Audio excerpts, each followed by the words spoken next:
안녕하세요. 출발 증시와이드의 최리나입니다. 2013년도 상반기 코스피는 PBR 1배 수준인 1860에서 마무리가 되었고요.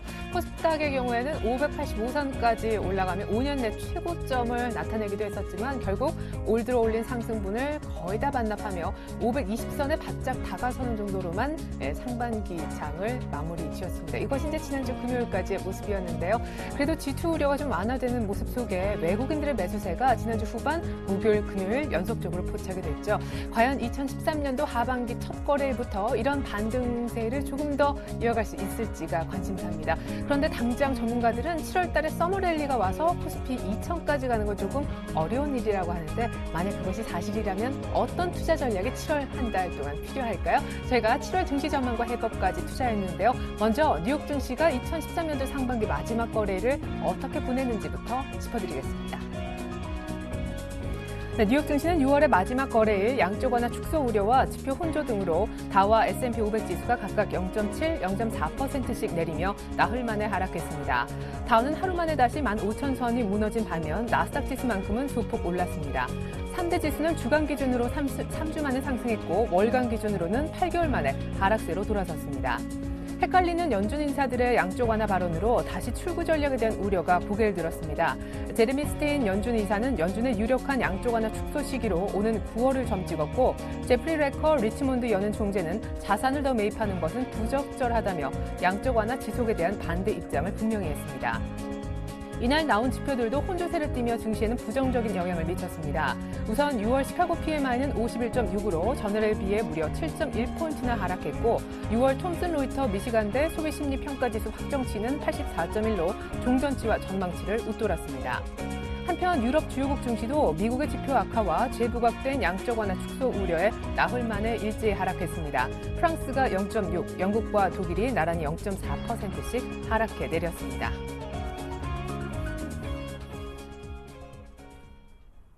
네, 저희가 일부를 통해 준비한 소식부터 먼저 보여드립니다.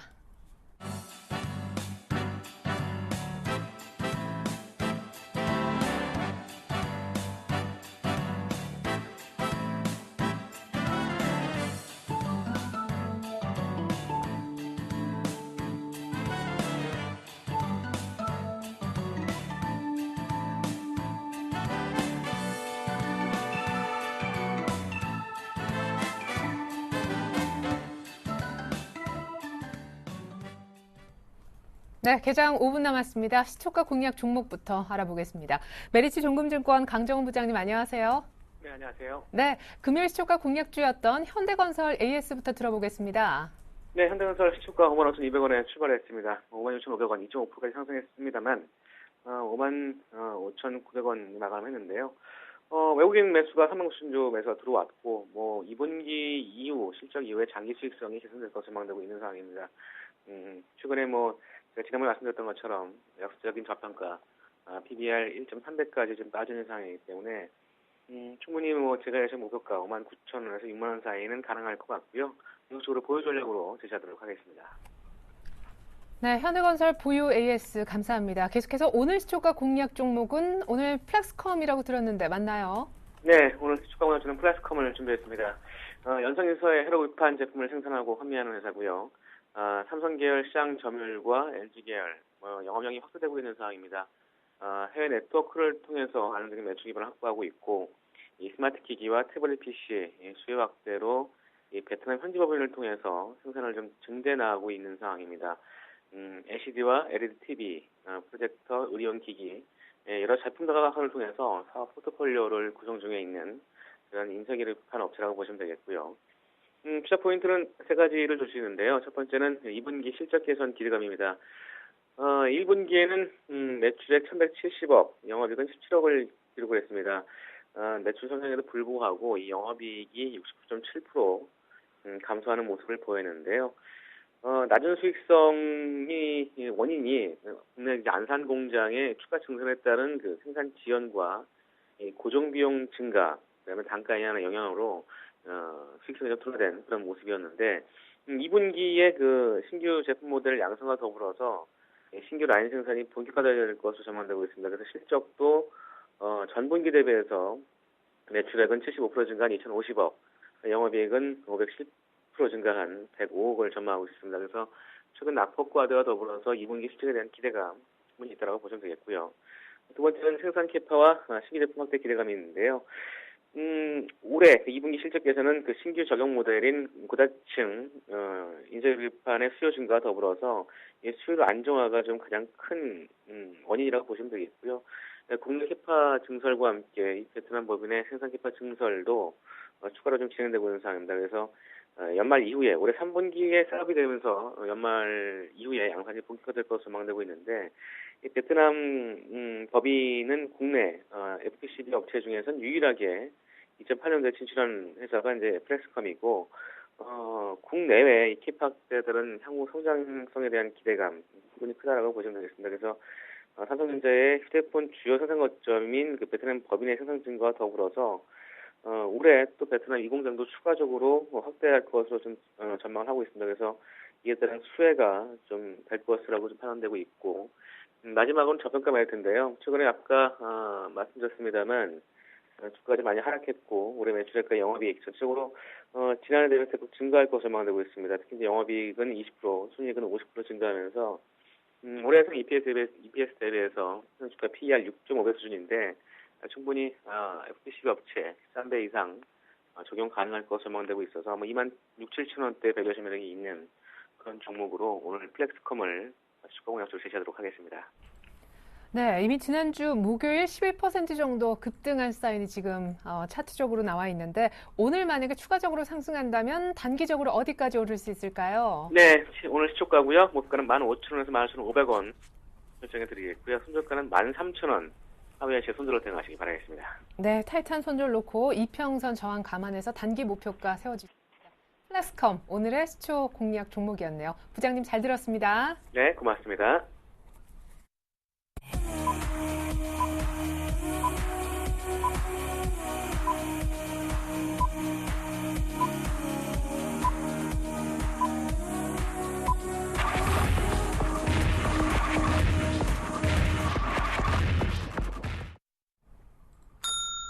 네, 7월 1일 월요일 2013년도 하반기 첫 거래일 이제 막 시작이 될 것 같습니다.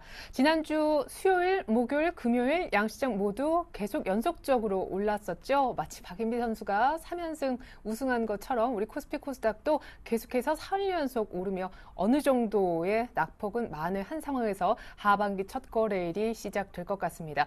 무엇보다 이번 주는요, 후반이 중요하죠. 삼성전자 2분기 실적 추정치도 금요일 개장 직전에 아마 나올 테고요. 금요일 또 밤에 우리 시각으로 토요일 오전쯤 미국의 양적 완화 축소 시기와 밀접한 관련이 있는 노동부의 고용지표 발표도 예정이 되어 있습니다. 주 초반은 그냥 관망세일까요? 이제 장이 열린 것 같습니다. 한쪽은 파란불, 한쪽은 빨간불이 들어와 있는데 자세한 출발 상황 들어보겠습니다. 골든이글 투자자문 정태근 팀장님 그리고 유스탁의 유창희 대표님 또 오래간만에 함께해 주셨습니다. 안녕하세요. 네, 반갑습니다. 네, 자 먼저 정태근 팀장님께서 코스피 출발 상황부터 짚어주시죠. 예. 일단 코스피 지수 출발하기 전에 선물이 먼저 좀 출발을 했는데요. 선물 같은 경우에 0.7% 정도 이제 하락 출발을 이제 하고 있습니다. 그래서 선물 지수 동반해서 코스피 지수 환산을 해보게 된다면 마찬가지 한 1,850포인트 주권에서 약보합권 출발 좀 예상되지 않겠나 지금 현재 생각을 하고 있습니다. 한 가지 긍정적인 부분은 선물이 하락 개장하고 난 이후에 낙폭 좀 축소를 시키고 있다는 부분들이 코스피 개장에 조금 영향을 미치지 않겠나 이렇게 생각을 하고 있습니다. 자, 지난주 금요일 드디어 코스피 지수가 1,860포인트까지 상승을 했습니다. 그 전에 코스피 지수가 현재 출발을 했는데요. 좀 전에 말씀드렸듯이 예상 지수가 1,850포인트 정도 예상이 된다고 말씀드렸는데 현재 0.6% 정도 하락한 1,851포인트 현재 출발을 하고 있습니다. 아무래도 주말에 있었던 양세 완화 우려감에 대한 부분들이 1차적으로 반영이 되는 것이 아닌가 좀 생각이 되고 있습니다. 지금 현재 하락 출발을 하고 있지만 출발하고 난 이후에 외국인의 수급이 어떻게 변화가 되는가에 따라서 상승으로 돌릴 것인가, 그러니까 즉 전량 호강으로 마감이 될 것인가, 아니면은 전강 후약으로 끝날 것인가 좀 결정이 될 것 같습니다. 어쨌든 출발 상황은 일단 1차적으로 선물은 좀 좋지 않고요. 저희 상승폭을 조금 깎아먹으면서 출발을 하고 있다는 부분들을 좀 봐야 될 것 같습니다. 과연 최근의 상승세가 어디까지 이어질 것인가, 아니면 여기서 꺾일 것인가, 그 부분도 아무래도 이번 주에 키워드가 좀 되지 않겠나 생각을 하고 있습니다. 자, 그러면서 아침적인 수급도 한번 좀 살펴보게 된다면은 지난주 금요일에 외국인이 그 IT 그리고 자동차 섹터 쪽에서 4,900억 중에서 IT 그리고 자동차 중심의 가장 큰 매수가 들어왔었는데요. 오늘 같은 경우는 아침 쪽에서 마찬가지 95억 정도 매수 출발을 하고 있습니다. 금요일 시장에서 매도를 했었던 개인들이 220억 정도 현재 매수 출발을 하고 있고요. 기관은 현재 금융투자 중심의 310억 정도의 현재 매도 출발을 하고 있다는 부분들이 좀 특징적이라 봐야 될 것 같습니다. 자, 선물 동향도 한번 살펴보게 된다면 지난주 금요일까지도 그 외국인의 선물은 매수, 즉 매도 청산이 지속이 되고 있다가 오늘은 현재 매도 출발을 하고 있습니다. 321계약 정도 현재 매도 출발을 하고 있는데 일단은 그 아무래도 베이시스가 그 꺾였던 부분, 지난주 금요일날 장 후반 쪽에서 큰 폭이 꺾였던 부분들이 아침 쪽에서 어떤 현물과 선물 동향이 좀 이런 선물 동향이 좀 반대로 나타나는 것이 아닌가 좀 생각이 되고 있는데요. 베이시스가 만약에 그 빼고 되신 상태가 지속이 되게 된다면 아무래도 선물은 매도 쪽으로 진속이 되지 않겠나 생각하고 있습니다. 그래서 장 초반에 어느 만큼 시장 베이시스가 콘텐츠 쪽으로 전환이 되는지 여부도 한번 체크해 보시는 게 좀 좋지 않겠나 생각을 하고 있고요. 자, 그래서 출발 상황 속에서 시가총액 상위 종목들을 한번 살펴보도록 하겠습니다. 드디어 삼성전자 매수가 들어오게 되면서 삼성전자가 시장을 좀 이끌 것인가 거기에 대한 기대감이 있었지만 삼성전자가 지금 현재 하락 출발을 하고 있습니다. 0.97% 하락 출발을 하게 되면서 133만 원에 현재 출발을 하고 있고요. 그 외에도 시가총액 상위 종목들은 현재 전체적으로 하락 출발하고 있다는 부분들이 특징이라 봐야 될 것 같습니다. 현대차, 현대모비스, 기아차, LG화 그리고 KB금융이 현재 1% 넘는 하락 출발을 하고 있습니다. 네, 이번에는 일본 증시 출발 상황 한번 들여다보겠습니다. 지난주 금요일 3%대 중반까지 급등했던 일본 니케이가 오늘 추가적으로 소폭이지만 0.1%대 소폭 상승 출발을 더 하고 있습니다. 이제 니케이는 1700선에 들어가는 모습이고요. 오늘 일본 쪽에서 지표가 하나 나왔습니다. 일본 제조업 지표를 할 수 있는 일본 2분기 단칸 지수가 4 정도로 개선돼서 예상 3보다 더 좋았다라고 합니다. 오늘 소폭이지만 추가 상승할 수 있었던 것 지표 덕분인 것 같기도 하군요. 자, 이번엔 그래도 코스피와는 달리 빨간불로 출발하고 있는 코스닥의 출발 상황 자세하게 알아볼까요? 네, 코스닥 지수는 0.7% 정도 상승을 보이면서 523포인트 정도에서 주가가 형성되고 있습니다. 일단은 코스닥이 워낙에 그동안 좀 많이 빠졌던 부분이 있었고, 또 약간 코스닥에 대해서 약간 시장이 좀 가격적 메리트가 좀 더 작용하고 있는 것이 아닌가 생각을 좀 하고 있어요. 그래서 오늘 좀 강세를 띄고 있는데, 일단 여기서 아침에 좀 강세를 띄는 게 중요한 게 아니라 이러한 상승세가 장 막판까지 유지가 될 수 있느냐 여부가 상당히 중요하다는 거 좀 체크해 보셨으면 좋겠고요. 일단 지금 520포인트인데요. 일단은 이번 주에 1차 목표치가 530포인트라고 본다라면은 일단 오늘 추가적인 상승세는 못하더라도 현재 지수대에서는 조금 상승을 유지하면서 마감하면 좋겠다는 부분들 말씀드리고 싶고요. 시가총액 상위 종목 좀 보신다라면은 셀트리온이 이제 점상한가를 그리면서 14% 거의 15% 상승을 보여주고 있고요. 서울반도체, SK 브로드밴드, 지솜쇼핑, 차바이오엔 등이 좀 강세를 띠고 있고요. 반면에 파라다이스라든지 CJ 오쇼핑 그리고 동서, 파트론 같은 종목군들 좀 약세를 띠고 있기 때문에 좀 보셔야 되는데, 일단 코스닥의 또 강세는 또 셀트리온이 상한가를 그리고 있기 때문에 코스닥이 조금 많이 올라오고 있다. 그러니까 셀트리온을 제외한다라면은 코스닥 시장 자체가 지금 느끼는 것처럼 체감 지수는 이렇게 높지 않다라는 거 좀 생각하면서 시장을 대응하셨으면 좋겠고요. 수급을 보신다면 일단 외국인이 아침에 1억 정도 매수를 보여주고 있고요. 기간이 20억 정도 매도를 보여주고 있는데, 일단 외국인이 코스닥 쪽에서 지난주에 좀 매도가 좀 반복이 되고 있었던 상황에서 오늘 첫 단추가 매수를 좀 유지하면서 마감될 수 있는지 여부를 좀 체크를 하면서 대응하시면 좋지 않을까 생각 좀 하고 있습니다. 네. 램시마 유럽 승인 때문에 셀트리온의 점 상한가, 셀트리온 제약까지 동반 상한가에 들어가면서 코스닥이 코스피보다 조금은 선전하는 아침이라는 얘기 들어봤습니다. 이번엔 달러원 개장 분위기 짚어보겠습니다. 오늘 특별히 대신경제연구소로 가서 최종석 연구원님 연결해 보겠습니다. 안녕하세요. 네, 안녕하십니까? 네, 결국 1160원대 안착 못하고 G2 리스크 완화되고 지난주 후반 1140원대까지 보여줬었는데 이번 주는 주 후반이 중요할 것 같습니다. 주간 레인지도 들어보고 싶은데 먼저 오늘 개장 상황부터 전달해 주시죠. 네, 환율이 보합권으로 출발했습니다. 원달러 환율은 전 거래일과 같은 1142원에 거래를 시작했는데요. 원달러 환율이 안정을 찾아가고 있는 국면이 진행되고 있지만 미국의 양적 완화 조기 축소 우려가 다시 부각된 데 따른 영향으로 원달러 환율은 상승 압력을 받으며 현재 1140원대 초반에서 등락을 보이고 있습니다. 요괴 시장에서는 원달러 선물 환율이 소폭 상승했는데요. 뉴욕 외환시장에서 NDF 원달러 선물 환율은 전 주말 국내 시장 현물환 종가 대비 15전 상승해 강보합권을 기록했고 달러 인덱스 역시 0.23% 상승하며 열흘째 상승세를 이어갔습니다. 지난 주말 뉴욕 외환시장에서는 달러화가 주요 통화 대비 강세를 나타냈습니다. 미 연준 내부에서 양적 완화 출구 전략과 관련한 구체적인 언급들이 나오자 달러화의 매수세가 유입됐는데요. 제레미 스타인 연준 이사는 양적 완화 축소 시기를 가정한다면 9월로 예상한다라는 언급을 했고 리치먼드 연방준비은행 총재 역시 양적 완화로 얻는 이익에 비해 위험이 크다. 실질적인 성장을 위해서는 양적 완화가 더는 필요 없다고 생각한다라고 말해 시장의 달러화 강세를 이끌었습니다. 이에 따라 달러엔 환율은 99엔대로 레벨을 높여 엔화가 달러화에 대해 3주 내 최저치를 기록했습니다. 버냉키 쇼크에 따른 환율 상승 이후 지난주 원달러 환율은 1160원대에서 1140원대로 레벨을 낮추는 흐름을 보였는데요. 이번 주 서울 외환시장에서 원달러 환율은 주 후반 발표될 미국의 비농업 부분 고용지표 결과에 주목하며 일부 관망 장세를 보일 것으로 예상됩니다. 버냉키 쇼크 이전의 환율 수준이 1130원대인 것을 고려하면 1140원 선을 하향 돌파할 가능성도 고려해야 하겠지만 지난 월말 및 분기 말에서 2월 된 수출업체 중심의 내고 물량 이외에는 수급상 뚜렷한 달러화 매도세가 없어 원달러 환율이 하락 쪽으로 방향을 정하는 것 역시 쉽지 않은 상황입니다. 한편 금일 서울 외환시장에서 원달러 환율은 1140원대 레벨을 유지하며 하방 경직성을 보일 것으로 예상됩니다. 원달러 환율이 최근 급등세를 마감하고 안정을 찾아가고 있는 국면이지만 양적 완화 조기 축소 우려가 재부각된 점은 원달러 환율의 부담이며 금일 발표될 중국의 6월 제조업 PMI 역시 부진이 예상돼 원달러 환율의 상승 압력을 높일 것으로 보이는데요. 원달러 환율은 수급상 2월 내고 물량 출회 여부에 주목하며 1140원대 가격 레벨을 유지할 것으로 예상됩니다. 한편 금일 환율의 예상 거래 범위는 1140원에서 1150원 사이가 될 것으로 전망됩니다. 이상입니다.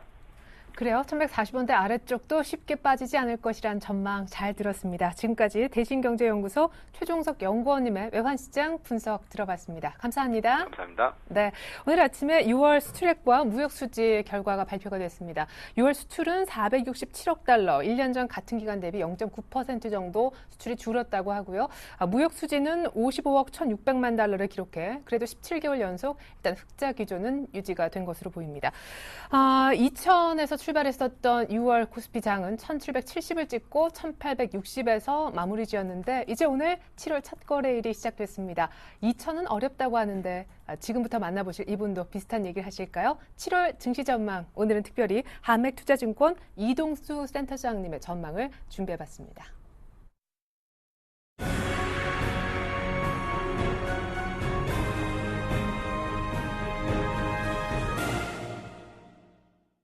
연준의 양적 완화 축소 전망과 중국의 그 신용 경세 우려로 1,800이 여러 현재까지 떨어졌다가 최근 1,800을 조금 올라가는 그런 정도인데요. 우선은 1,800선은 한국 증시가 그 장부 가치 대비 주가, 즉 PBR이 1배 이하를 의미하는 것이거든요. 그러니까 1배 이하라는 거는 그 글로벌 경제가 다시 한번 경기 침체가 가거나 또는 뭐 금융위기가 다시 오거나 이제 그런다면은 1배 이하가 가능하지만 그러나 저희가 보기에는 글로벌 경기가 또 다른 경기 침체로 가거나 그다음에 중국의 신용 경색이 뭐 은행 위기로까지 이어지거나 그러지는 않을 거라고 봅니다. 그래서 1,800선의 그 PBR 1배 이하에서는 전반적으로 시장을 좀 더 비관적으로 보기보다는 조금씩 안정적으로 상향 조정 쪽으로 갈 가능성을 더 두고 그래서 6월보다는 7월에는 좀 시장이 좀 안정될 거로 이렇게 보고 있습니다. 그래서 시장 밴드로는 한 1,800 정도에서 1,910 정도 여기서 조금씩 위로 올라가는 그런 모습을 보일 거라고 봅니다.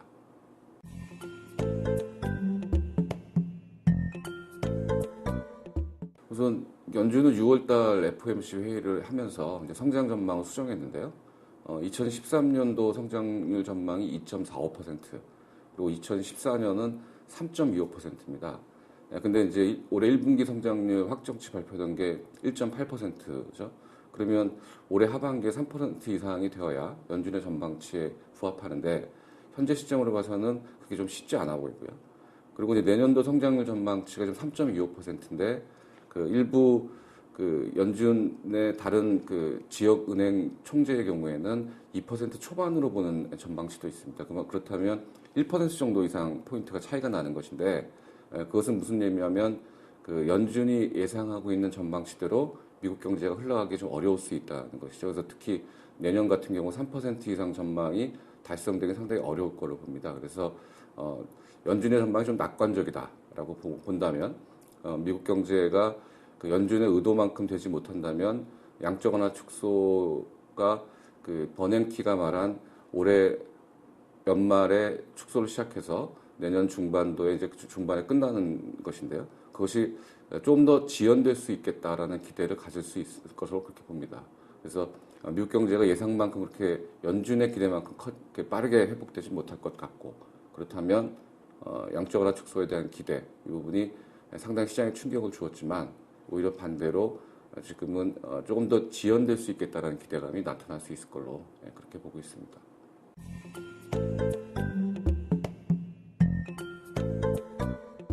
우선 그 중국의 신용경색 최근에 나타나고 있는 현상들은 정부가 중국의 소위 그림자 금융이라고 해서 그 은행권을 제외한 대출이 지나치게 많이 늘어난 거를 그 축소시키기 위한 정부의 의도에 의해서 나타난 거라고 봅니다. 그래서 은행위기로 갈 가능성은 상당히 낮아 보이고요. 다만 이제 중국 경제 지표들이 올해 1분기부터 해서 현재까지 계속 좀 둔화되고 있고 또 그 성장보다는 경제 정책이 이 체질 개선 또 구조 개혁 이쪽에 포커스가 맞춰져 있어서 성장이 예상만큼 그렇게 좋지는 않을 것 같습니다. 그래서 은행위기까지 가지는 않더라도 적어도 중국 경제의 그 성장률이 한 단계 레벨 다운된 것에 의해서 뭐 한국 시장 또는 뭐 이머징 마켓 전체적으로 경기에 대한 우려감은 여전히 좀 남아 있다 그렇게 보면 되겠고요. 그 결론들 말씀드리면 금융위기에 대한 부분은 지나치게 좀 과도하다. 그러나 중국 경제의 성장 둔화에 대한 부분은 어느 정도 시장이 감내해야 될 것이다 그렇게 보여집니다.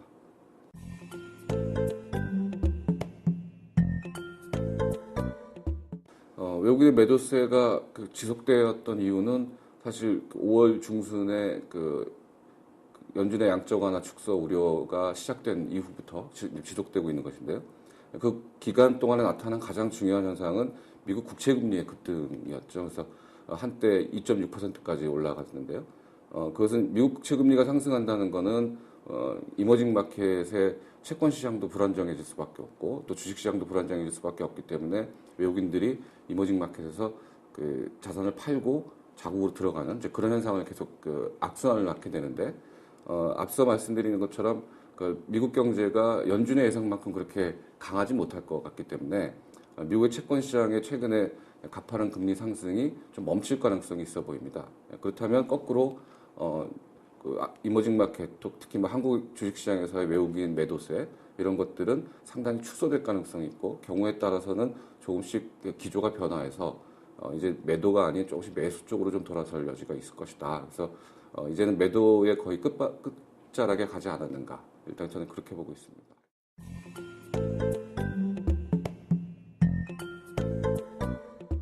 우선 그 실적 대비해서 낙폭과대한 분들은 뭐 상당히 여러 그 섹터들에 좀 걸쳐져 있지만 그래도 실적이 계속 그 뒷받침되면서 낙폭과대된 부분들은 결국 아무래도 IT 업 쪽이 가장 그 두드러지게 나타나고 있고요. 특히 삼성전자의 경우에는 지금 135만 원대가 PER 지금 7배 수준인데요. 7배 수준은 극단적 저평가 상태라고 봅니다. 그래서 중장기 투자자의 경우에는 삼성전자를 포함한 그 IT 주식에 대해서 중장기 투자를 상당히 고려해야 되는 그런 시점이고요. 그리고 최근에 이제 환율이 좀 많이 올라서 환율 부분에서 경쟁력을 특히 체력을 좀 많이 회복한 자동차 섹터 그리고 자동차 부품 이런 주들은 하반기를 겨냥해서 7월부터 조금씩 그 매수를 해가는 게 상당히 그 투자 회복을 그동안 그 낙폭에 의해서 상당한 어려움을 겪었던 부분들을 좀 그 회복해 나가는 그런 전략을 쓸 수 있을 것으로 봅니다.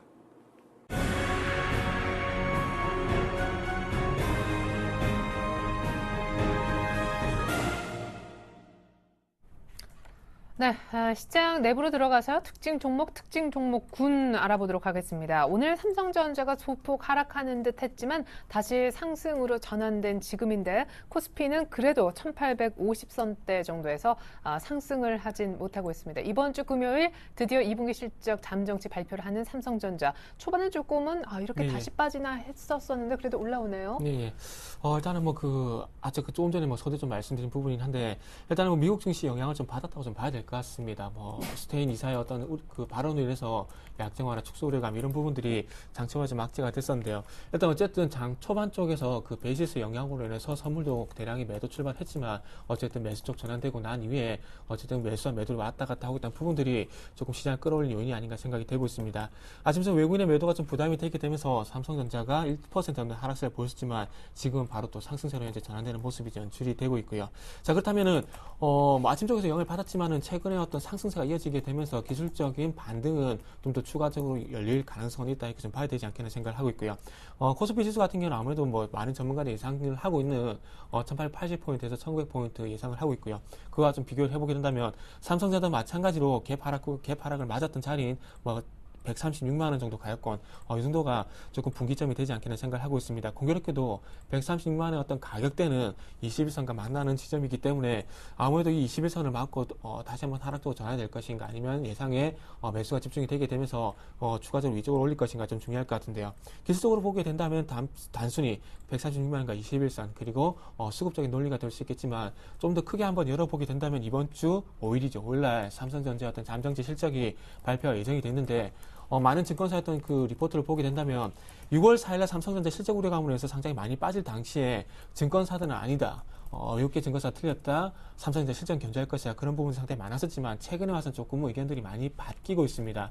3월달만 하더라도 삼성전자 어떤 2분기 실적은 10.7조 정도 평균치였지만 이 부분이 4천 정도 깎이게 되면서 지금은 한 10.3 정도 이제 예상치가 이제 형성이 되고 있는데요. 그만큼 국내 증권사들도 현재 갤럭시 S4에 대한 실적 우려감을 그만큼 제기를 하고 있다 봐야 될 것 같습니다. 그래서 기술적으로 좀 더 올라오고 있겠지만은 만약에 삼성전자 실적 그 잠정치가 7.3주에 부합을 하지 못하게 된다면은 그 분기점으로 해서 기술적으로 다시 한번 코스피스 그리고 삼성전자가 동반적으로 좀 하락을 하지 않겠는 생각을 하고 있습니다. 어쨌든 주초 같은 경우에는 삼성전자 그리고 코스피스의 동반적인 추가적인 상승에 조금 염두에 두셔도 되지 않겠나 좀 좀 생각을 하고 있습니다. 네, 이렇게 해서 코스피 쪽의 대장주 삼성전자 한번 봤고요. 이번에는 코스닥으로 가서 오늘 코스닥을 상승으로까지 이끌 수 있는 힘 가진 셀트리온 얘기 좀 들어보겠습니다. 네, 램시마가 유럽 판매에 승인을 얻었다 그러죠. 그래서 올해 같은 세계 램시마 그러니까 그 셀트리온 이번에 특허를 그 판매가 허용된 그 제품 자체가 세계 시장이 30조 원 정도 되고요. 셀트리온이 올해 만약에 이게 판매가 정상적으로 이루어진다면 5천억 정도, 내년에는 1조 5천억 정도 매출을 기대할 수 있다라고 얘기가 나오고 있습니다. 그러다 보니까 셀트리온이라든지 셀트리온 제약 등이 점상한가를 그리고 있고요. 또 셀트리온이 2대 주주로 등극해 있는 바이오톡 스택 같은 경우도 상한가를 기록하면서 일단 지수를 좀 끌어올리고 있는데 네, 셀트리온 금요일날 파신 분들이 진짜 아쉽죠. 네, 금요일에 좀 파신 분들 좀 아쉬울 수 있고 또 네. 그때 또 반대로 사신 분들이 계시기 네. 때문에. 공매도 논란 이전까지 네, 왔네요, 이제. 그래서 일단은 네. 아까 말씀하신 것처럼 공매도 논란 이전, 그리고 또 이제 매각, 이때 당시 나온 게 또 이제 해외에다 매각하겠다 얘기가 나왔었죠. 네. 그 이슈가 나왔을 때 가격까지 지금 일단 올라와 있습니다. 일단 이 이슈가 상당히 좋은 뉴스이기 때문에 추가적인 상승도 열어놔야 되는데 일단 오늘 추가적인 상승한다고 해도 오늘 접근할 수가 없겠죠. 그래서 내일 아침에 시가 형성 여부를 좀 체크하셨으면 좋겠고, 또 중요한 거는 이러한 부분들이 주가에 어느 정도 반영이 되어 있다라는 부분들, 이 얘기가 지금 갑자기 나온 게 아니라 계속 준비를 해왔던 거거든요. 그렇다면은 추가적인 상승을 보인다고 하더라도 52,000원 혹은 5만 한 3,4천원대 가면은 네.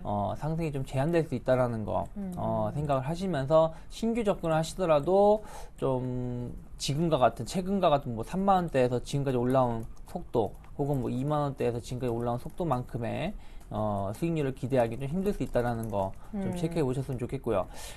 대신 이제 바이오톡 스택 같은 경우는 일단은 아직까지는 좀 추가적인 상승의 가능성이 열려 있다라는 거 좀 체크를 하면서 대응하셨으면 좋겠고요. 오늘 조금 시장 자체가 좀 빨간색을 그리고 있는 종목군들이 많이 있습니다. 뭐 다른 걸 본다면 코넥스 시장이 오늘 이제 개장이 됐거든요. 네. 그래서 그로 인해서 그 기대감이 작용하고 있는 종목군들이 있는데 일단 뭐 창투사 관련된 종목군들이 수혜를 입을 수 있겠죠. 근데 이제 뭐 창투사 관련된 종목군들은 많이 올라오고 있진 않아요. 일단 뭐 코넥스 시장 자체에 대해서 아직까지는 확인해야 될 부분이 있기 때문에 뭐 기대감은 있지만서도 뭐 주가 급등세를 보이고 있지 않다는 거 체크하셨으면 좋겠고, 그 코넥스를 관련된, 그러니까 그 회사를 지분을 갖고 있는 종목군들이 좀 있습니다. 예를 들어 BTC 정보는 IT 센 시스템, 그리고 대성창투는 아진엑스텍, 뭐 화천기계는 FN가이드, 녹시자는 메디아나. 네. 화면을 보시면 제가 체크를 해놨는데 이렇게 그거를 갖고 있는 코넥스 기업의 지분을 갖고 있는 기업군들도 있는데 뭐 BTC 정보만 조금 7% 정도 상승세를 보여주고 있고 나머지 대성창투라든지 화천기계, 뭐 녹시자 등 같은 종목군들은 이미 지난주 금요일에 좀 반응했던 부분이 있었기 때문에 오늘 좀 쉬어가고 있다는 부분들. 이게 왜 그러냐면 코넥스 시장 같은 경우는 이번에 상장된 회사들은 공개 매수를 해서 기업을 상장하는 게 아니라 기존의 주주가, 그러니까 회사가 있는 지분을 그냥 시장에다가 팔 수 있는 그런 수준이기 때문에 이러한 것이 과연 그들이 지분을 매각하겠느냐, 뭐 그건 아닐 가능성이 높다라는 거죠. 또 주식수가 상당히 적습니다. 뭐 대부분 뭐 300만 주, 뭐 500만 주, 대부분 600만 주 미만의 기업군들이고 이 주식수 자체는 또 대주주가 대부분 갖고 있기 때문에 이거를 공개 매각 형식으로 팔지 않는 한 또 회사가 뭐 이 주가가 계속 올라가줘야지 또 이 주식을 갖고 있는 기업군들에 대한 어떤 기대감이 있는 것인데 이런 거래가 자체가 좀 활성화되지 않고 있기 때문에 아직까지는 코넥스에 대한 기대감은 있지만서도 이게 어떤 뭐 주가에 뭐 급격하게 어떤 수혜주다 뭐 아니다라고 말하기에는 좀 섣부를 수 있다는 거 좀 체크해 보셨으면 좋겠고요. 오늘 문재인 테마주가 좀 강세를 좀 띠고 있습니다. 그 NLL 관련해 가지고 만약에 전부 다 공개하자 하고 나서 만약에 NLL 발언이 정말 있었다면 본인이 정계를 은퇴하겠다라는 배수진을 쳤거든요. 네. 그렇다면 만약에 그런 게 없다라면 새누리당 쪽에서 좀 위기에 몰릴 수가 있고 또 문재인 후보 의원이 차기 대선에 대한 약간 유리한 고지를 노릴 수 있는 발판이 될 수 있기 때문에 좀 그러한 것들이 좀 기대감을 작용하면서 좀 강세를 띠고 있는 것이 아닌가 생각하고 있는데요. 네. 뭐 아직은 좀 확인해야 될 부분들이 있고 또 이러한 것들이 뭐 대선이 뭐 내일 있는 게 아니라 앞으로 네. 5년 뒤에 있을 것이기 그렇죠. 때문에 그 전에 어떠한 뭐 우후국절이 되게 많이 있을 것입니다. 그래서 예전과 같은 강세를 기대를 하면서 매수하기에는 조금은 힘들 수 있다는 거 좀 체크하셨으면 좋겠습니다. 네, 감사합니다. 이번에는요, 다시 거래소로 들어와 보겠습니다. 시장이 빠져도 오르고 또 오를라도 같이 오르고 더 많이 올랐던 자동차주가 7월 첫 거래일에는 약간 매물이 나오는 것 같아요. 네, 예. 네. 많이 올랐죠, 뭐. 네, 좀 많이 오른 부분도 있고요. 일단 뭐 실적에 대한 기대감이 계속해서 제기가 되고 있는데 과연 개선이 되면 얼마만큼 되겠냐 그런 부분들도 좀 염두에 두셔야 될 것 같습니다. 자, 일단은 중요한 것이 우리가 그 전기 대비보다는 좀 실적들이 전년 동기 대비했던 비율가 상당히 좀 많이 나오는데 현대 기아차가 실질적으로 전년 동기 대비해서 자동차 판매가 많이 늘었다는 얘기가 나오고 있지만 실질적으로는 0.6% 정도밖에 안 늘었다는 수치가 현재 5월달까지 좀 나오고 있습니다. 그렇기 때문에 시장 대비 뭐 그때 엔저라든지 이런 부분들 때문에 시장 대비 좀 강했던 부분들을 인정할 수 있겠지만은 어떤 2분기 이후에 대한 어떤 고민들 좀 있을 것 같고요. 그리고 방금 언급을 하셨듯이 일단 시장과 좀 연동해서 상당히 좀 강하게 움직이고 있습니다. 그렇기 때문에 많이 오른 것에 대한 어떤 반작용도 좀 봐야 되지 않겠나 생각을 하고 있고요. 실적으로 현대차 같은 경우는 실적이 조금 그래도 상당히 선방할 가능성이 있지만 기아차 같은 경우에는 아직까지도 약간의 오래감이 아직 남아 있습니다. 그래서 이런 부분들이 좀 반영이 되다 보니까 현대차보다는 기아차가 좀 더 많이 빠지고 있다 좀 봐야 될 것 같고요.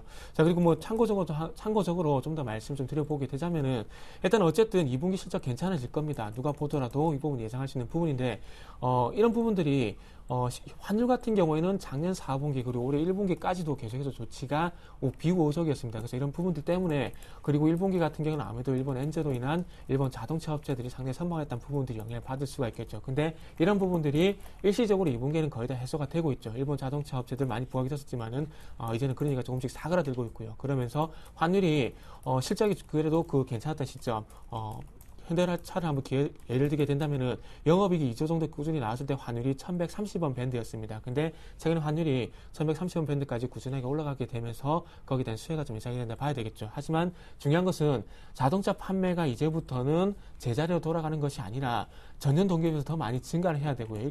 이렇게 돼야지 아무래도 3분기에도 실적이 꾸준히 증가할 수 있는데 거기에 대한 의문성은 아직까지도 가지고 있어야 된다는 겁니다. 그렇기 때문에 7월달, 8월달, 9월달 얼마만큼 유럽 시장이라든지 그리고 중국 시장에서 장점 판매를 확대해 나가냐에 따라서 좀 실적에 대한 모멘텀을 봐야 될 것 같습니다. 그래서 마지막 결론 한번 내볼게 되자면은 1차적으로 2분기는 실적이 제자리를 찾아가게 되면서 그로 인한 전기 대비 실적은 개선될 수 있지만은 전년 동기 대비해서는 아직 기대할 부분이 없다. 그리고 중요한 것은 3분기, 4분기도 과연 개선될 것인가. 지금의 어떤 자동차 판매가 유지가 되게 된다면은 실적은 계속해서 제자리 머물 가능성이 있기 때문에 그 이후에는 실적 모멘텀이 사그라들 가능성도 있기 때문에 이런 부분들 한번 참고를 해보시는 게 좋지 않겠나 생각을 하고 있고요. 하락하는 업종도 한번 살펴보게 된다면은 오늘 기계업종 그리고 증권업종 그리고 철강 섹터 그리고 통신 이런 쪽에서 약세를 보여주고 있는데 지금 최근 시장에서 반등을 주게 되면서 업종의 어떤 특징을 한번 짚어보게 된다면 주도 섹터도 없고요. 그리고 경기 방어 시장이 어떤 빠졌을 경우에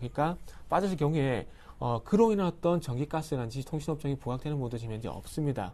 즉, 제가 드리고 싶은 말씀은 업종이 계속해서 순환매 양상이 계속 유지가 되고 있다는 부분이 될 수 있겠죠. 그러면서 중요한 것은 코덱스 레버리지가 계속해서 부각이 되고 있다는 겁니다. 자, 이 얘기를 제가 왜 드리냐면 최근의 시장은 어쨌든 현물 시장의 어떤 주도 섹터가 나타나게 되면서 현물 시장이 선물 시장이 이끄는 것이 아니라 선물의 어떤 하방 압력이 완화가 되게 되면서 시장이 상승을 하고 있다는 겁니다. 그렇기 때문에 업종도 현재 순환매가 양상이 되고 있고 주도 섹터가 없다는 부분들이 될 수가 있겠죠. 그래서 어쨌든 결론적으로 불안한 상승세가 이어지고 있다고 봐야 될 것 같은데 어쨌든 시장이 추가적인 상승을 하기 위해서는 주도 섹터가 반드시 나타나야 되는 부분들 좀 참고를 해보시는 게 좋을 것 같고요. 오늘의 어떤 시장 하락하는 섹터들 같은 경우에 특별한 하락에 대한 요인이 있다기보다는 업종 순환매적인 관점에서 조금은 체크를 하시는 게 좀 도움이 되실 것 같습니다. 네, 이번엔 코스닥 쪽으로 다시 넘어오겠습니다. 오늘 에이블 CNC가 급등하는데요. 미시아의 유럽 진출 소식이 있습니다. 오늘 유럽 이슈 때문에 셀트리온도 에이블 CNC도 급등이네요, 결국. 네, 에이블 CNC가 체코의 미시아 1호점을 오픈했다 얘기가 나오고 있습니다. 그러다 보니까 7% 정도 급등세를 띄고 있는데 1호점 오픈 가지고 올라오기엔 조금 오버라고 생각을 하고 있고요. 그리고 물론 이제 유럽 시장의 진출에 대한 기대감은 크다고 볼 수 있겠죠. 그렇죠. 하지만 우리가 좀 생각을 해본다면 에이블 CNC는 약간 저가 화장품인 경우가 있고 또 우리가 생각하는 것만큼 유럽 사람들, 특히 서양인들은 화장을 많이 하는 편은 아닙니다. 그러니까 화장을 많이 하는 그 인종을 본다면 아시아 계열의 인종이 화장을 좀 많이 하고 서양은 생각보다 적기 때문에 이러한 효과가 과연 바로 나타날 수 있는지 여부는 좀 체크를 해야 될 부분이 있지 않나 생각하고 있고요. 어쨌든 시장 자체가 화끈하게 반응하고 있기 때문에 라인을 좀 그려드린다라면은 44,000에서 45,000원대 이상으로만 좀 안착이 된다라면은 한 5만 원대까지도 좀 상승은 가능하다라는 거. 하지만 일단 유럽 시장보다는 중국의 동향을 좀 같이 연동해서 봐야 되지 않을까 생각을 좀 하고 있습니다. 네. 자, 이번엔 지난 한 주 수급 특징주 보면서 이제 7월 첫 거래일인데 다시 마음에다 잡고 투자하시려는 분들께 두 분은 어떤 조언을 해주실지 조언까지 들어보겠습니다. 자, 먼저 수급 특징주, 거래소 수급 특징주, 외국인의 매매를 정리해봤습니다. 지난 한 주 월화수 초반에는 한 6천억 정도 팔고 목금엔 또 그만큼 샀었죠. 가장 많이 산 종목이 사실 지난주 목금 들어오면서 삼성전자였지만 이거는 지난 한 주 집계이기 때문에 전체적으로 보니까 앞에 판 것도까지 감안해서 현대차 제일 많이 샀고 SK하이닉스, 기아차 그리고 삼성전자, 우선주, SKT 정도 순이었습니다. 삼성전자는 지난주 후반에 매수할 때 가장 많이 담았던 종목이기도 합니다. 자, 이번엔 지난주 거래소 기관 매매 상위 종목 보시겠는데요. 한 1,200억 정도 산 것으로 나옵니다. 지난주 한 주 동안요. 역시 현대모비스가 있었고 기아차가 있었고 그 밖에 후반에 윈도드레싱격으로 매수한 듯 싶었던 화학주, LG화학과 롯데케미칼 이름도 보이는군요. 분석 들어보겠습니다. 예, 일단 외국인 쪽에서는 지난주 같은 경우에 현대차, 기아차를 매수를 하게 되면서 완성차 섹터를 매수했다는 부분이 될 수가 있을 것 같고요. 기관 쪽 같은 경우에는 LG화학, 롯데케미칼, 화학 섹터를 좀 매수했다는 부분도 특징이 좀 될 수 있지 않겠나 생각을 하고 있습니다. 하지만 중요한 것은 일단은 그 외국인과 그리고 기관 쪽의 매수 섹터가 상당히 좀 엇갈리고 있습니다. 외국인이 사면은 기관이 매도하고 기관이 사면은 외국인이 매도를 하고 있는 그런 부분도 연출이 되고 있는데 지금 현재 그만큼 지금 외국인과 기관도 관점 관점도 갈리고 있고요. 그리고 그만큼 시장의 어떤 반등 신뢰가 떨어진다고 좀 봐야 되지 않겠나 생각을 하고 있습니다. 화학섹터 같은 게 2분기에 상당히 좀 기대치가 많이 현재 올라오고 있는데요. 근데 유가가 그 한 가지 뭐 코멘트를 좀 간단하게 달아보자면은 일단 유가가 지금 현재 $100에서 한 $90 정도 왔다 갔다 하고 있는데 다시 화학섹터 같은 경우도 어쨌든 수주입니다. 그렇다면 환율이 약세적으로 전환이 되고 있다는 부분들을 좀 반영이 되게 되면서 일시적 자동차 섹터와 마찬가지로 일시적인 어떤 실적 모멘텀이 좀 반영이 되는 것이 아닌가 생각이 되고 있습니다. 이번 주에는 과연 또 이 그 매매 동향이 얼마만큼 좀 바뀔지가 좀 관건일 것 같은데요. 특히나 시장이 만약 이번 주 하락을 하게 된다면 코덱스는 다음 주에 매도 상이 올라갈 가능성이 있지 않겠나 이런 부분들을 말씀드려 보도록 할게요. 자, 그러면서 오늘 마지막으로 한마디 좀 드려보자면은 한마디라기보다는 어떤 이번 주 체크 사항이 되지 않겠나 생각을 하고 있습니다. 과연 기술적으로 끝날 것인가 아니면 추가적으로 올라갈 것인가. 기술적으로 끝날 것이다 거기에 대한 얘기는 상당히 많지만 그로 인해서 봐야 될 근거는 좀 없는 것 같습니다. 그래서 거기에 대한 근거를 좀 한번 두 가지로 나눠보게 된다면 주도 섹터 출현 여부 그리고 외국인의 선물 매수 전환 여부를 좀 체크를 하자고 말씀드려볼게요. 만약에 주도 섹터가 나타나고요. 그리고 외국인의 선물이 지금 현재 매도 특산이 이루어지고 있는데 매수로 전환이 되게 된다면은 추가적인 상승으로 갈 가능성이 상당히 클 겁니다. 하지만 그것이 아니라 만약에 주도 섹터도 여전히 나타나지 않고 업종이 순환매적인 부분들이 연출이 되고요. 그리고 매도 청산이 되고 있지만 매수로 전환되지 않고 다시 한번 매도를 누적시키게 된다면 당연한 얘기가 되겠지만 시장은 좀 약세를 볼 가능성이 있지 않겠나 생각을 하고 있습니다. 베이시스뿐만 아니라 외국인의 선물 매매 동향 그리고 업종 섹터에 대한 부분들을 이번 주 좀 체크를 하셨으면 좋겠습니다. 네, 근데 시장이 워낙 급등락할 때 변동성장에서도 자동차가 좀 견조한 모습을 보여서 사실상 차를 최근에 주도주라고 언급하시는 분들도 계신데 오늘 조금 빠지는데 매수 쪽의 의견은 얘기 안 하시네요. 네, 일단은 그 부분 같은 경우 시장이 위쪽으로 할 것인가 아래쪽으로 밀릴 것인가 보고 좀 판단해야 될 것 같아요. 네. 조금 뭐 간다 안 간다 확실하게 좀 말씀드리면 저도 좀 좋을 것 같은데 시장이 조금 안정 구간에 서서 좀 대안주로서 현대차가 많이 부각이 되었습니다. 그래서 그런 부분들이 아무래도 외국인이 매수에 나선 것이 아닌가 생각이 되고 있는데 시장이 많이 빠지게 되면서 대안 섹터, 살만한 섹터 없다면은 현대차, 기아차 쪽으로 매수가 들어올 가능성이 있지만 그것이 아니라 시장이 상대적으로 좀 강세를 보이게 된다면 현대차, 기아차에 대한 매력은 없다는 것이 아니라요. 다른 섹터의 매수 조금 떨어질 가능성이 있기 때문에 상승의 어떤 반등폭은 조금 약할 가능성이 있지 않겠나 이렇게 좀 나눠서 좀 말씀 좀 드려보도록 할게요. 네, 시장이 어떻게 될지 모르니까 또 연동성이 적지 않은 자동차 지금 사기에는 조금 그렇다라는 의견 들어봤습니다. 자, 이제는 지난주 코스닥 수급 특징주 보여드립니다. 자, 외국인이요. 주 후반에 재차 매도하면서 한 200억 정도 순매도했었었는데 수량이나 강도로 봤을 때 파트론, 파라다이스 다음 정도 판 것이 좀 눈에 띕니다. 자, 계속해서 기관의 매매 종목 코스닥 지난 한 주 종목들입니다.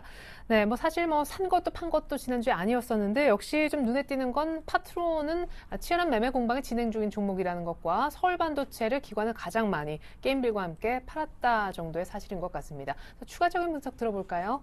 네, 일단 뭐 외국인 같은 경우는 결국에는 뭐 매도가 우위를 보였지만서도 주 후반에 좀 실적이라든지 좀 차트적으로 좀 보면서 좀 기대감 있는 종목군들을 매수한 거 아닌가 생각하고 있고요. 네. 가장 뭐 차트로만 본다라면은 혹은 실적도 기대를 한다라면 슈프리마가 조금 고점 돌파된 기대감이 작용하고 있다라는 거 좀 체크하셨으면 좋겠고요. 기타 이제 성강밴드 같은 경우 그리고 CJ 오쇼핑도 조금 관심 있게 좀 보시면 좋을 것 같고요.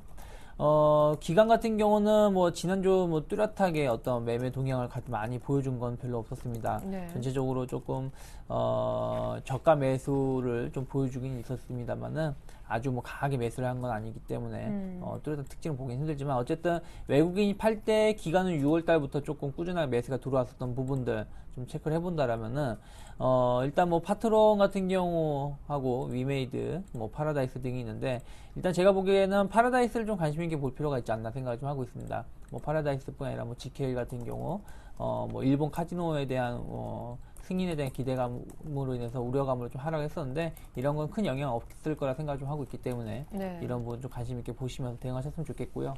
저는 오늘 뭐 아까 정태근 팀장님하고 비슷한 의견인데 외국인 수급이 좀 중요하다 생각을 하고 있습니다. 결국에는 시장이 1차 기술적 반등이 나온 상황에서 추가로 더 갈 것이냐 아니면 여기서 그냥 기술적 반등을 끝날 것이냐 본다라면은 외국인이 지난주 후반에 좀 매수가 들어왔던 부분들 본다라면은 이런 것이 좀 더 이어질 수 있는지 아니면은 수급적으로 어떤 변화가 나온다라면은 뭐 추가적인 추세 전환까지도 기대해 볼 수 있기 때문에 외국인 수급을 좀 지켜보면서 주 초반 대응하는 게 좋지 않을까 생각을 좀 하고 있습니다. 네, 만약에 삼성전자 실적 발표도 눈치를 좀 봐야 되는 상황이고 무엇보다 고용 지표도 주 후반에 사실상 이번 주 거의 다 우리 기준으로 끝나야 나오니까 주 초반에 좀 적극적인 거래를 안 하는 것이 좋을까요?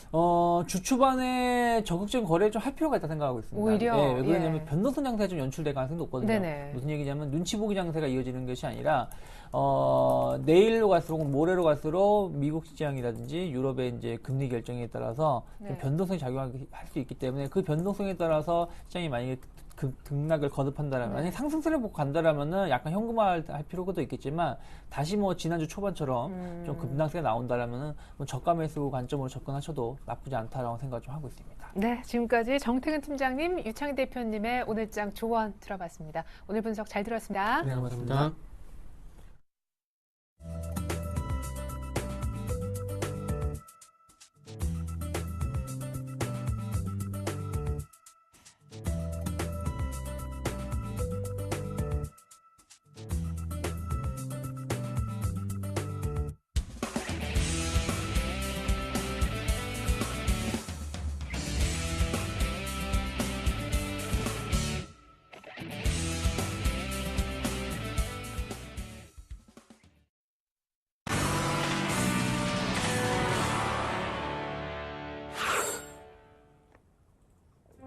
안녕하세요. 주식승천 AS센터 김혜영입니다. 저희 주식승천 AS센터에서는요. 매일 밤 10시에 방송되는 서울경제TV 간판방송 주식승천 멘토들의 포트폴리오를 점검하고요. 저희 관심주와 공약주 AS하는 시간도 함께 가집니다. 자, 먼저 오늘은 지난주 멘토들의 포트별 수익률 베스트부터 확인해봅니다. 네, 먼저 3천만 원 포트입니다. 1위에 정대희 멘토, 2위에 최명성 멘토, 3위는 정재훈 멘토가 자리하고 있습니다. 자, 이어서 5천만 원 포트폴리오입니다. 자, 1위에 김영근 멘토네요. 한 12만 원 정도의 이 수익이 났고요. 이어서 2위에는 남은우 멘토, 3위에는 양순모 멘토가 자리하고 있습니다. 자, 이어서 1억 원 포트입니다. 자, 1위에 신창한 멘토, 2위에는 김용순 멘토, 3위에는 이효열 멘토가 자리하고 있습니다. 자, 이어서 3천만 원과 5천만 원, 1억 원 포트에서 각각 1위를 기록한 멘토들의 포트폴리오 확인하는 시간입니다. 자, 먼저 3천만 원 포트폴리오에서 1위를 차지한 정대희 멘토의 포트입니다. 이 삼성 SDI와 SL 현재 비중이 15%인데요. 이 지난주 금요일 시초가에 각각 5%씩을 추가로 매수하셨습니다. 현재 SL은 마이너스 1%, 이어서 사파이어 테크놀로지가 플러스 5%, 반면 원익 IPS는 마이너스 0.11%의 수익률입니다. 자, 이어서 5천만 원 포트입니다. 1위 하신 김영근 멘토 포트 나오고 있는데요. 이 자동차 쪽 흐름이 계속해서 좋은 가운데 기아차 9%대의 수익률을 냈습니다. 이어서 ICD가 마이너스 5%, 광명전기가 플러스 1%, 우리조명주주 역시 흐름 좋았습니다. 플러스 4%의 수익 내셨습니다. 자, 이어서 1억 원 포트입니다. 신창한 멘토, 삼성전자 한 종목 보유하고 계신데요. 비중 30% 정도 챙기고 계시고요. 수익률은 3.63%입니다. 자, 이어서 오늘은 이 1억 원 포트에서 1위를 차지하신 신창한 멘토님 전화 연결해서 삼성전자에 관한 향후 대응 전략 살펴보겠습니다. 안녕하세요, 멘토님. 안녕하십니까. 반갑습니다. 청송천남 신차입니다. 아이고, 서울 센티비가 훤하시네요. 네, 감사합니다.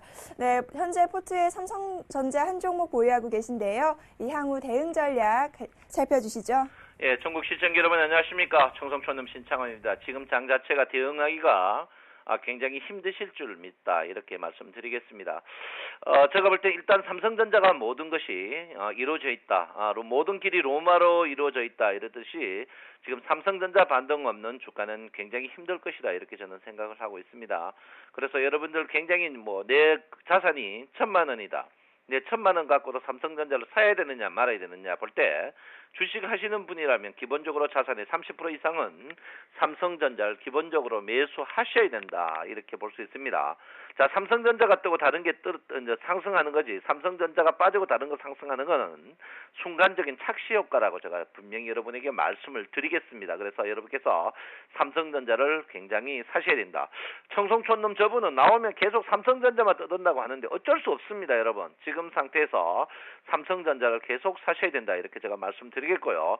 삼성전자의 자산의 30%는 기본적으로 보유하시면서 현금을 갖고 있어야 되는데요.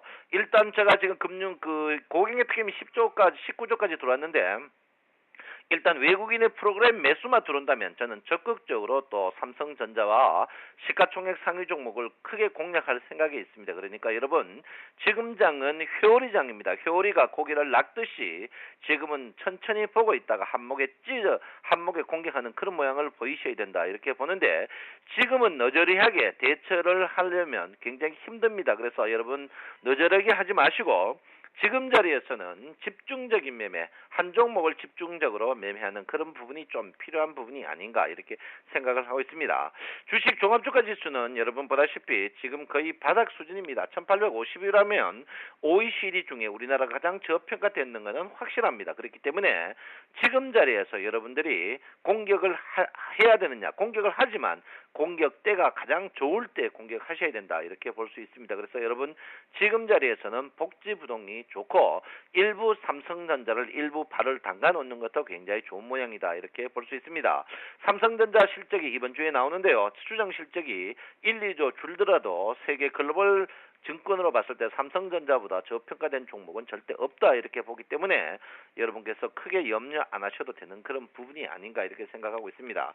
여러분 현재 주가가 8포인트 빠져가 여러분 굉장히 괴롭고 2000포인트 전부 2200 간다고 떠들어가지고 여러분 주식 사가지고 지금 150포인트 빠져가지고 굉장히 힘들 걸로 생각하고 있습니다만은 이럴 때일수록 주식은 썩지 않고 방부제도 필요 없고 소금도 필요 없는 가운데 있습니다. 여러분 이럴 때일수록 우량주도 많이 빠지고 잡주도 많이 빠졌습니다. 잡주 갖고 있는 분들 과감하게 손절매 후에 우량주에 편입하여 여러분 상승할 때 주가지수와 더불어 수익을 볼 수 있는 그런 냉철함이 필요한 그런 부분이 아닌가 이렇게 생각하고 있습니다.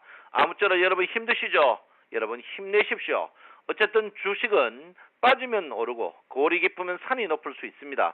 이럴 때일수록 여러분 화이팅 하시고 절대로 여러분 기죽으실 필요 없습니다. 여러분 네가 찔기나 내가 찔기나 이런 식으로 단무지 정신으로 발휘하여 여러분 이럴 때일수록 절대 팔지 마십시오. 지금 자리에서 파시는 것은 매국노다 이렇게 분명히 말씀드립니다. 여러분 이럴 때일수록 우량주 사셔가지고 화이팅 하시기 바랍니다. 여러분 사랑합니다. 청송촌남 신창원입니다. 네, 멘토님 오늘 말씀 감사합니다. 네, 저는 내일 이 시간 다시 찾아오겠습니다. 지금까지 주식승천 에이스센터 김혜영이었습니다.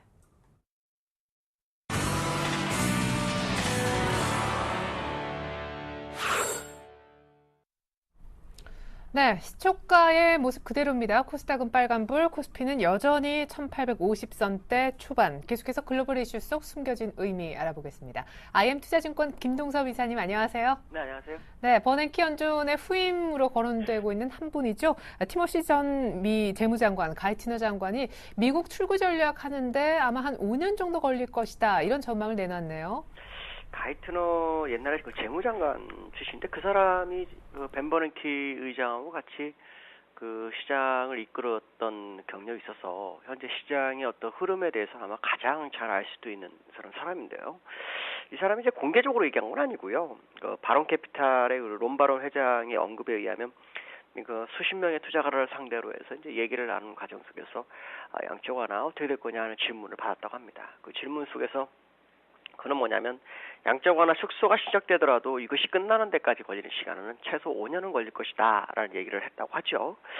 그렇다면 지금 시장 상황이 그 녹록지 않다라는 것을 알려주고는 시그널 정도로 받아들여야 될 것 같고요. 만약에 가이터너가 이번에 그 인선 과정에서 후임이 만약에 된다 그러면 양적 완화는 아마 상당한 기간 동안 지속될 가능성을 열어두게 하는 그런 내용이다라고 봐야 될 것 같고요. 제가 보는 견해로는 5년까지는 저도 잘 모르겠습니다. 그러나 이거 하나는 확실한 것 같습니다. 뭐냐면 그 벤 버냉키 기장이 얘기한 것처럼 출구 전략에 대한 가능성은 있지만 지표가 아직 시장을 받쳐주지 못하고 있다는 것을 한번 생각해 본다면 또 지난주 금요일 날 나왔던 PMI 지수라든가 소비자 심리 지수의 모습을 보았을 때 아마도 지표가 개선되기 전까지는 양적 완화 축소가 그렇게 쉽지 않을 거다라는 것을 시장에서 알려주는 그런 상황이 아닌가 이렇게 판단하고 있습니다. 네. 게다가 연준 지도부들은 잇따라 시장을 달래고 있습니다. 세계 금융시장 진정시키기에 총력을 다하고 있는데 핵심은 어쨌든 버냉키 의장의 발언에 너무 이제 과민하게 반응하지 말라라는 얘기 아니겠습니까? 벤 버냉키 의장이 얘기한 것은 이제 결국에서는 이제 시간적인 부분에 대한 부분이죠. 어떤 지표의 개선의 전제를 깔았지만 시장에서 받아들이기에는 9월에 종료 시작해서 내년도 중반에 끝난다. 이거에 포인트를 맞추고 있는데 어떻게 보면 벤 버냉키 의장도 그 지표의 개선에 대해서 얘기를 했습니다. 근데 많은 사람들이 그걸 듣고 싶지 않은 거죠. 그 이후에 지금 많은 연준 의원들, 로카트라든가 더들리라든가 제롬 포웰이라든가 이런 사람들은 전부 다 뭐냐면 시간이 중요한 게 아니라 지표에 대한 개선의 부분이 더 중요하다라고 다시 한번 강조하는 모습 보았을 때 벤 버냉키 의장의 어떤 성명서에 많은 사람들은 어떤 지표의 어떤 호전세에 대한 부분보다는 시간을 좀 집중했었다는 것을 다시 한번 확인시키는 것 같죠. 결국에 와서는 그 FED 어떤 지도부 입장으로서는 양적 완화 축소가 그리 쉬운 문제가 아니라고 얘기하는 것 같고요. 제가 볼 때는 국채금리, 10년물 국채금리가 1.6% 내려오기 전까지는 양적 완화 축소 그리 쉽지 않을 거라는 생각을 해야 될 것 같습니다. 1.6%에서 2.6%까지 올라간 상태인데 한 달만 올라갔기 때문에 다시 내려오는데 한 달 내에 내려올까 생각하시겠지만 한 번 올라간 거 내려오는데 걸리는 시간 상당히 오래 걸립니다. 이런 부분들 본다면 양적 완화 축소 그리 쉽지 않지 않나라는 생각을 해봅니다. 네, 무엇보다 이번 주에도 양적 완화 축소에 대한 논란이 계속될 것 같은 것이 이번 주 후반 우리 시각으로 한 토요일 새벽 정도면 미국의 고용 보고서가 발표가 되지 않습니까? 그 결과가 상당히 중요해질 것 같은데 그에 앞서 삼성전자의 논란이 역시 컸던 2분기 실적 잠정치도 공개가 됩니다. 주초 하반기 첫 거래일 오늘 아침 시작됐잖아요. 어떤 전략이 필요하겠습니까? 지금은 외국인이 매수세로 전환하고 난 다음에 하루 쉬고 있는 상황이거든요. 근데 아직 장 초반이기 때문에 말씀을 드리기 좀 어렵겠지만 종목들 흐름으로 보았을 때는 지수 밀리기 그리 쉽지 않은 자리에 들어왔다라고 말씀을 드릴 수 있고요. 삼성전자의 실적 가이던스가 어떻게 나올지 모르겠지만 삼성전자 제가 볼 때는 사실은 내려가는 쪽의 무게를 예전부터 말씀드렸지만 아직 내려갈 공간은 아닙니다. 한 번 더 바운딩 후에 아마 내려갈 확률을 좀 열어두고 보시는 게 좋을 것 같고요. 지금 전 세계의 어떤 양적 완화 축소의 가능성에 대한 부분에 대해서 시장에서 보는 것은 아마 이번 주 금요일에 실업률의 포인트가 맞춰질 확률이 굉장히 높다라는 것은 저도 인정하는 부분이고요. 그 부분에 있어서 아마도 7.5나 7.6 사이에 있다 그러면은 뭐 시장에는 양적 완화 축소는 쉽지 않을 것이다라고 아마 될 것이고요. 7.3이나 아마 이렇게 떨어진다 그러면은 또 양적 완화 축소 가능성이 제기될 확률이 높습니다. 그러나 제가 볼 때 전자 가능성을 두고 보기 때문에 시장은 상당히 괜찮지 않을까라는 판단을 하고 있습니다. 지수 여기에서 밀리기도 쉽지 않다. 오늘은 좀 외국인들이 쉬는 중이다. 이런 분석도 해주셨습니다. 김동섭 이사님 감사합니다. 네, 감사합니다. 네, 자 외국인들 우리 이사님이 분석해 주신 대로 코스닥만 소폭 살 뿐 거래소와 선물 쪽 매수 유입시키지 않고 있고요. 삼성전자도 오늘 소폭이지만 파란불을 켜고 있습니다. 코스닥이 셀트리온의 힘으로 상대적으로 더 강한 아침 잠시 후 2부로 다시 오겠습니다. 고맙습니다.